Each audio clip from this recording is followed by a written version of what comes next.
Oh, by the way, today, yesterday, the Switch 2 got released. So, we're going to check that out.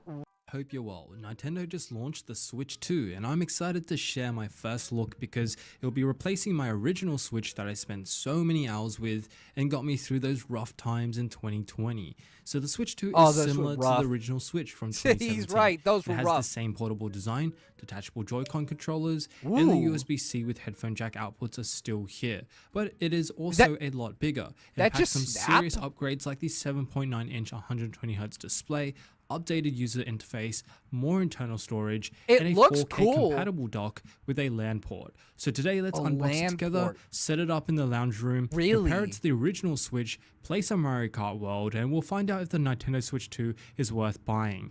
If you're excited about this console too, drop a like and subscribe for more Switch 2 and tech content. Sure.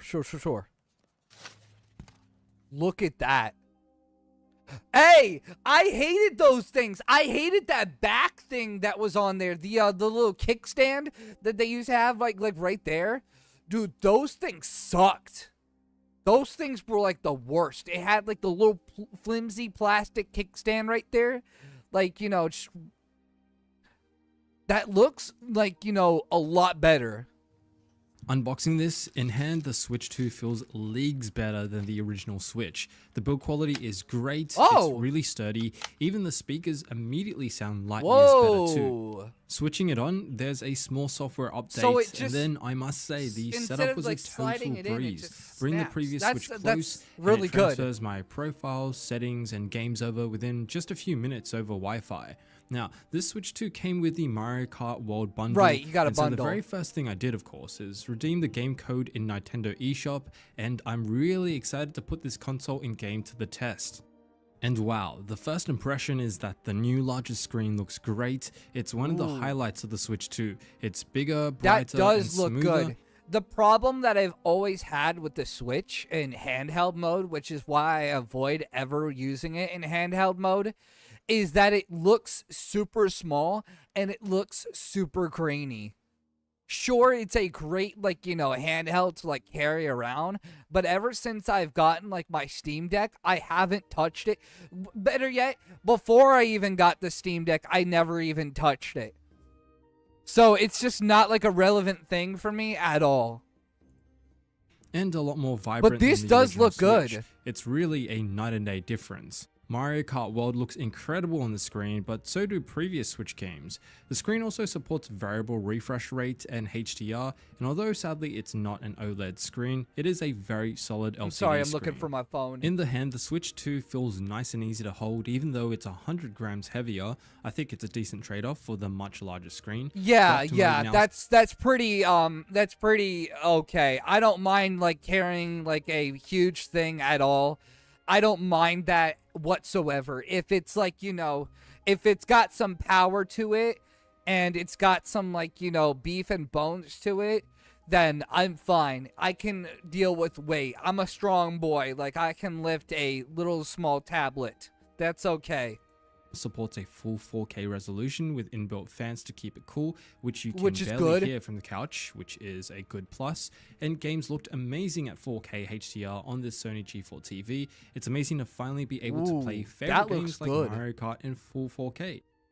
It's worth tweaking some of the display settings first, and while docked in 4K, the max frame rate is 60 frames per second, but you can get to 120 frames per second if you drop the resolution to 1440p. Now, the Joy-Cons are magnetic. So you have to... So it's the device has its own performance and quality mode built into it. Yeah, I totally can see why that, would probably do a deduction for the frames. That's pretty interesting. So if you really wanted to play in in that crisp 120 frames, which I actually don't really notice 120 frames versus 60. In fact, they look very similar. Magnetic instead of sliding, but that's just me. Mechanism, and they feel really nice to snap on and are quite secure. I love that Nintendo has added subtle interface effects when you snap the Joy-Cons on and off. Haven't they always had that? Attention to detail that makes the Haven't Switch they always 2 had that? more premium and a proper upgrade. So both the joystick and SLR buttons are larger and they feel a whole lot more ergonomic. They're actually quite great, and if you've watched the reveal trailer, you'll know the Joy-Cons can even slide around like a mouse. Oh, Can't yeah! wait to see how this is used in future games. Dude, I was like looking at the mouse thing like a bit ago, and I was like before I watched this video, and I was like, it's like I saw somebody using the mouse controls with the tech demo thing, and it looked weird. I was like, how does this like, translate? But then I also thought, like, no other like console has ever done something like that. I mean, you can plug in a keyboard and mouse into, like, let's say a PS5 or something like that, or even a PS4, and you can play keyboard and mouse on a console easily. Like, it's not even a joke. Like, that's been around for a while. But like the fact to integrate a mouse into like the actual console itself, that's pretty smart. And when I saw it like being used in like a demo, it looked really cool. They also feature Nintendo's new HD Rumble 2 and the improved haptic feedback you can totally feel. It's not quite the same as PlayStation's amazing DualSense haptics, but it is an improvement. No, DualSense is absolutely great. What's even better is the new Switch 2 Pro controller here. It feels way better in hand, and if We'll see how it goes. You're serious about any games you play on Switch 2, you'll probably want to invest in at least one of these. So I've been playing a lot of Mario Kart World. So, okay, alright. The Pro controller. I actually have bought a third-party designed controller for my Switch. I must use it. I do not use the Joy-Cons. I don't use the little, snappy attachment for the thing at all. It's not, my favorite thing at all. It is not. This thing is, really, you, slide them off, and it just feels more nicer to actually have a controller. Which I don't know why they didn't start with that. I mean, I guess they're kind of, being unique. I'm not like most girls kind of design. I get it. But still, I think most people will opt for getting a controller if they're really serious, like you said. And this game just looks incredible at the higher frame rate. I've even set it to 1440p to retain the 120 frame rate, and along with the new Switch 2 Pro controller, where the hell's my phone? It is absolute pinnacle Mario Kart. Thankfully, there's backwards compatibility for physical and digital Switch games, so they'll all work. We'll worry on the about Switch it later. And that's where the much needed internal storage upgrade comes in handy. So 256 gigabytes you get, up from 32 gigabytes. Now, Nintendo also upgraded the storage to UFS 3.1, which means faster read speeds of 2,100 megabytes. Oh, I heard about this. Only 300 megabytes a second on the eMMC storage of the original Switch, which should mean less loading screens and more playing.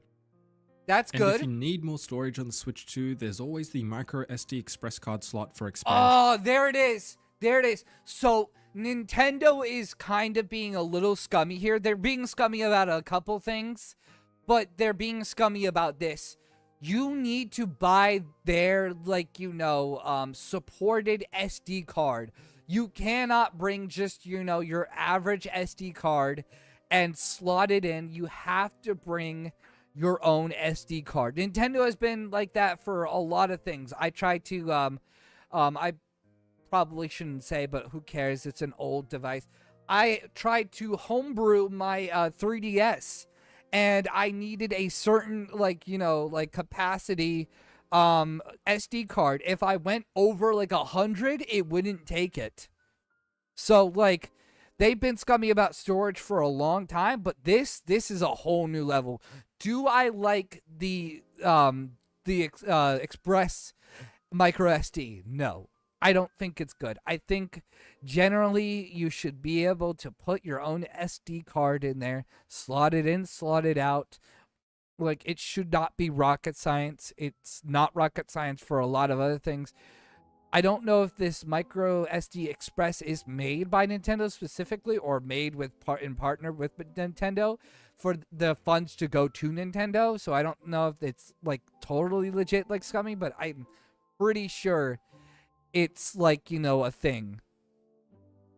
It's a thing that they have their own specific micro SD here.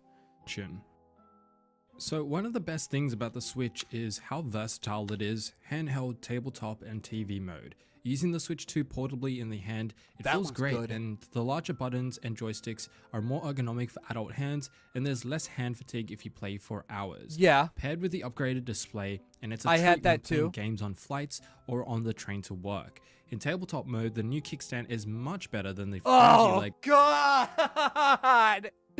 Just looking at that thing, I think I already broke my kickstand. I think I actually already broke my kickstand on the other one. Either that or I just haven't used it, never will.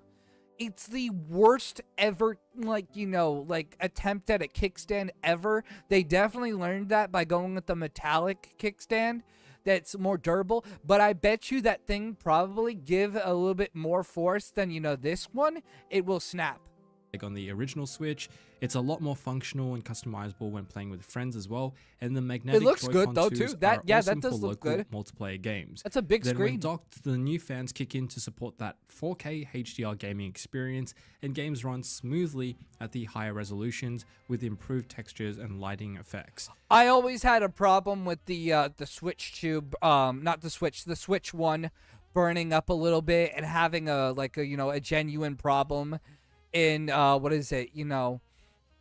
keeping it cooled. I'm in a basement right now, so it's pretty chill in here, and it's pretty cool. Like, my computer stays chill, my the Switch, when I play down here, it stays chill, and honestly, like, it's not a hassle. But when I'm walking around or going to somebody's place with it, it's a good thing they introduced that into it. We have a couple more minutes till the now, let me Summer give you a Games quick Fest. look at what's included in this box in case you're curious. Of course, you get the Switch 2 console. looks good. I really like the new blacked out design and the left and right Joy-Con 2 controllers. Those also then look there's good. the Mario Kart World download code if you get the bundle. Surprisingly, an ultra high-speed HDMI cable, which I believe is HDMI 2.1. Wow, the AC Nintendo's power being adapter generous, with giving you an USB-C HDMI cable. Then you get the dock itself, the controller grip to snap the Joy-Cons onto, and that's everything you need to get started as soon as you unbox your Switch 2. So you might be wondering at this point if the Switch 2 is worth the price tag of $450 or 699 Australian dollars. Probably not right now. There's not enough value or selection of like a library in here right now, and it probably, in my opinion at least, it needs more. It's just it's just for right now boasting Mario Kart World and maybe a couple, and the Breath of the Wild and Tears of the Kingdom remastered for the Switch 2. Give it a little bit more time. Like, I'm waiting personally for the FromSoft game to come out for it. Give it a little bit more time. It will absolutely show its value. And I might even get it after I replace it and sell my other older Switch for somebody to have. Genuinely, I don't want that thing anymore if I own this, and I never liked it to begin with, so I will definitely be selling it. I'm not going to keep it around. Replacing it with this later on is probably the go-to move. But for right now, it doesn't have enough value to it in the form of selection of games. Sure, it has a couple GameCube stuff. It has the Tears and Breath remastered. It has Mario Kart, but that's not enough right now. I've never ever bought anything on launch day hardware wise. Game wise, sure. Hardware wise, no. But so far, I have to say it is, especially if you're upgrading from the very first Nintendo Switch That is like I am. that's Using the Switch 2, really good valid experiencing reason. The 120 Hz support, the 4K TV output, much better Joy-Cons and ergonomics, Yeah. the extra storage. I personally think it's worth it, and plus, it's able to play my original Switch library of games. So, what do you think? Yeah. Will you be buying the Switch 2, and is it worth the price tag to you? Drop the code word comment Mario. Will I be buying the Switch 2? Yes, absolutely. I will be definitely buying the Switch 2 at some point. I think it is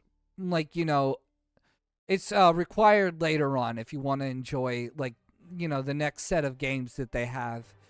I genuinely don't actually prioritize the Switch at all.